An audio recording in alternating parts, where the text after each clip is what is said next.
আসসালামু আলাইকুম ওয়ারাহমাতুল্লাহি ওয়াবারাকাতুহু। প্রিয় শ্রোতা, আমরা প্রতিদিন অনেক কথা বলি, কিন্তু এমন একটি কথা আছে যেটা বললেই শান্তি, দোয়া আর সওয়াব। আর সেই কথাটিই হল সালাম। সালাম শুধু একটি সম্ভাষণ নয়।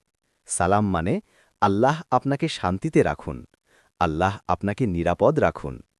ইসলামে সালাম দেওয়া সুন্নত, আর সালামের জবাব দেওয়া ওয়াজিব। যে ব্যক্তি সালাম দেয় সে আল্লাহর সন্তুষ্টির পথে এক ধাপ এগিয়ে যায়। প্রিয় নবী হজরত মুহাম্মদ সাল্লাল্লাহু আলাইহি ওয়াসাল্লাম বলেছেন, তোমরা পরস্পরের মধ্যে সালাম প্রচার করো, তাতে তোমাদের মধ্যে ভালোবাসা সৃষ্টি হবে।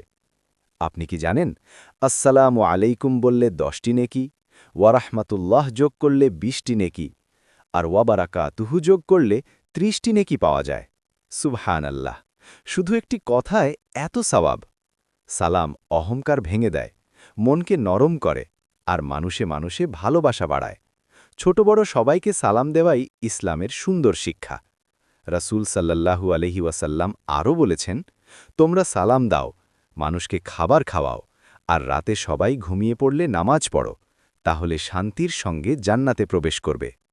প্রিয় শ্রোতা, চলুন আজ থেকেই আমরা সালামকে আমাদের জীবনের অংশ বানাই।